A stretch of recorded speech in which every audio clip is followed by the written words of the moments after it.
aquilo como se fosse realmente muito palpável e comum. Pela internet, eu vou conversar com a advogada Renata Bravo, que vai explicar para a gente o que diz o Estatuto da Criança e do Adolescente sobre a erotização infantil. Boa tarde, bem-vinda aqui ao Fala Espírito Santo. Vídeos e publicações em festas ou como Wesley Safadão fez aí junto com a filha, recorrem em sanções? Como a justiça lida com isso? Boa tarde, Renata. Boa tarde, Ana. Boa tarde para todo mundo que está nos assistindo, quem está aí no estúdio. Bom, existem algumas possibilidades nesse caso, né? No caso do Wesley, ele foi denunciado na ouvidoria do Ministério da Mulher, Família e Direitos Humanos. Então, ainda não é uma questão de justiça, né? É uma parte administrativa e muito provavelmente vai ser investigado e pode ser encaminhado para o Ministério Público. A gente tem que pensar que, para além da família, existem as instituições que também resguardam os direitos das crianças e dos adolescentes. O Ministério Público é uma dessas instituições que, na ausência, por exemplo, dos responsáveis, dos pais, ou se são os pais que estão praticando alguma irregularidade, quem entra é o Estado na figura do Ministério Público. Então, assim, nesse primeiro momento, pelo que saiu na mídia, né, a investigação, a denúncia, né, essa representação, está no Ministério da Mulher, Família e Direitos Humanos do governo federal. Mas, principalmente, o que o Estatuto da Criança e do Adolescente fala, né? Desde 90 é a nossa lei. Todo o direito, toda a sociedade, ela deve resguardar pela integridade física, moral das crianças. Então, assim, isso deve partir de todas as instituições e de todo mundo. Então, assim, tá numa investigação, numa representação preliminar. Não tem como ainda a gente falar, olha, houve esse crime ou não houve, ou houve uma questão administrativa, porque o ECRIADE, né, o Estatuto da Criança e do Adolescente, prevê sanções também administrativas quando não há a configuração de um crime, porque, por exemplo, no direito penal a gente fala que para que exista um crime, tem que ter uma culpa ou um dolo. Então, ou seja, tem que ter uma vontade ou uma mínima possibilidade dessa pessoa saber que estaria praticando um crime. Então, enfim, nesse primeiro momento, eu vi que o cantor, né, o pai da menina, não se pronunciou. Eu acho que ele ainda nem foi notificado para saber se vai ter alguma sanção no criminal, alguma responsabilização no criminal, ou se isso vai ficar na esfera administrativa.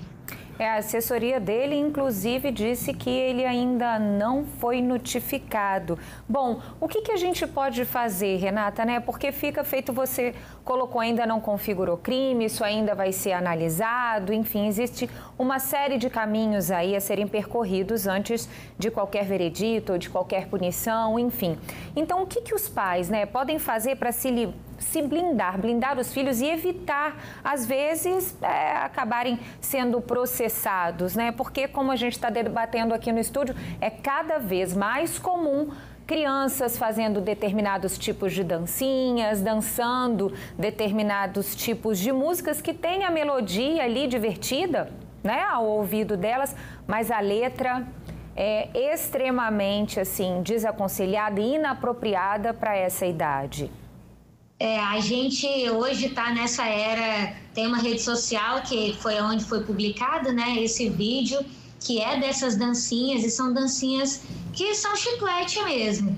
Se a gente pega na década de 90, por exemplo, tinham músicas também, e que eu já dancei, imagino que todo mundo já dançou, e que hoje a gente para e pensa que estava nos maiores programas de audiência de domingo, e que hoje a gente para e pensa e que estão nesse mesmo espectro de erotização e de colocar crianças e adolescentes em situações que não são próprias para a idade. Mas hoje a gente não... Que bom que a sociedade evolui Que bom que a sociedade entende que isso não é legal nem é justo. E o que eu acho que os pais têm que fazer e podem fazer é refletir, né? Pensar, será que isso que a gente está falando, e aí a psicóloga estava falando também das novelas, por exemplo, que tem uma limitação de idade, uma classificação e que é justa. Será que isso que eu estou colocando os meus filhos, isso que eu estou colocando para ouvir dentro de casa, é o melhor que eu quero para a construção da identidade dos meus filhos? É claro que muita gente não vai ter nem o próprio discernimento de adulto para saber se isso está certo, se está errado, ou que é o legal, que é o moral ou não. A gente também não pode criminalizar determinadas condutas e estilos musicais. Mas o que é muito... Pode concluir, por favor. Perdão, Ana, por me alongar, mas o que é muito importante a gente ter em mente é não naturalizar condutas. Esse tipo de música, e vários tipos de música que são muito legais, que são muito agradáveis, colocam especialmente as mulheres, as meninas e as mulheres, nesse espaço de erotização, de vulnerabilização dos corpos.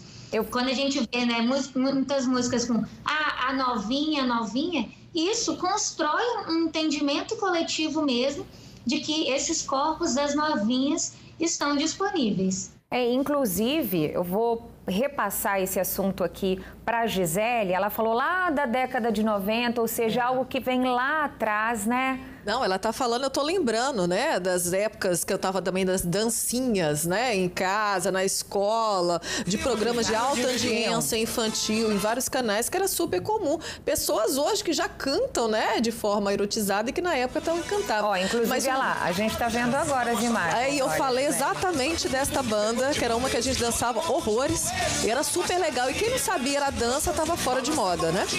Mas você via em vários programas, não só eles também, existiam várias outras, inclusive internacionais, que falavam muito pornografia, né? E a gente não tinha noção. Sabia, nem imaginava. Pode ser que a criança não tenha maldade, mas aquilo é absorvido de forma inconsciente e está errado.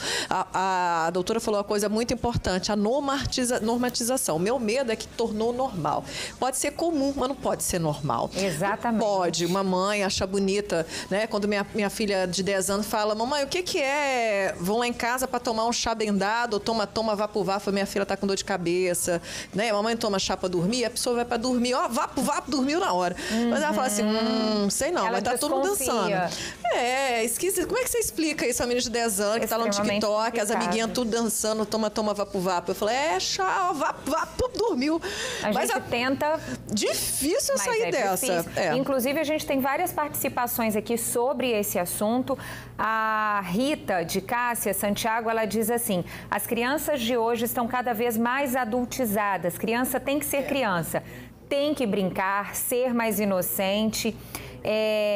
A Neilde dos Santos, ela diz assim, verdade, hoje as crianças não têm infância, é muita coisa que no meu tempo não podia nem falar. Que dirá ficar fazendo gestos em dancinha. Gente, na minha época, eu não podia sentar junto com os adultos para conversar. Hoje as crianças sentam, dão um palpite, mandam tudo sair da mesa ainda. Tá? Uma coisa horrorosa. Então, acessa a informação e volta a falar. A imaturidade, o arcabouço psíquico não está pronto para assimilar aquilo. Não adianta falar que é normal, porque não é. É a questão do limite, né? As crianças perdem essa visão de limite. Existe esse limite lá na sua casa? Como é, Ávila? Existe. Elas entendem até onde elas podem ir? Entendem. É tanto que eu te falei a questão do aplicativo, né? Eles sabem que eles só podem assistir aquilo que a gente permite. Quando eu deixo o Henrique ter acesso a certo tipo de desenho e às vezes pula, porque tem anúncios, tem, né? A questão, você tá ali... Vem aqueles anúncios e tudo, e ele quer trocar o desenho, ele vem e me pergunta, mamãe, esse pode? Entendeu? Então, é bem implantado isso neles. Vocês só podem, a mamãe e o papai sabem o que é melhor para vocês. E vocês só podem assistir, ver, fazer aquilo que a gente autorizar. E o que eu vejo, Ana, rapidinho, a questão da pureza das crianças. Eu observo, às vezes, nós vamos para restaurantes, alguns ambientes, e a gente vê crianças realmente totalmente adultizadas mesmo, entendeu? Sem aquela inocência, sem aquela pureza, né? Se você vê o Henrique, você vai ver que ele é todo delicado, todo assim... Você vê a pureza realmente, né? E às vezes a gente observa algumas crianças e já não tem mais isso. Mas a noção tá o seguinte, né? Uma amiga falou assim, não, minha filha não vê Tom e Jerry, porque é muita agressividade. A gente tá estimulando a agressão. Ah, mas toma vapo-vapo, ela tá dançando lá, ó, no history dela, né? Quer dizer, nós pais temos parcela nisso, né? Nós temos responsabilidade Lógico. diante disso. A Nelly, ela fala exatamente assim aqui com a gente.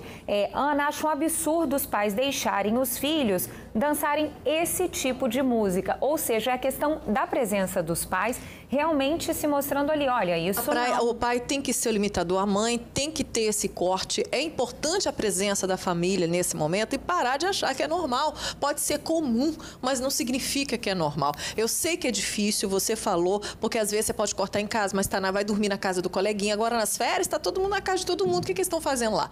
Né? Então tem que ser, na verdade, uma parceria coletiva, mas desde que ele entenda que ali existe um limite, que não é permitido na sua casa, ele já cresce com valor, sabendo que existe ali uma forma limitadora e que isso tem que acontecer.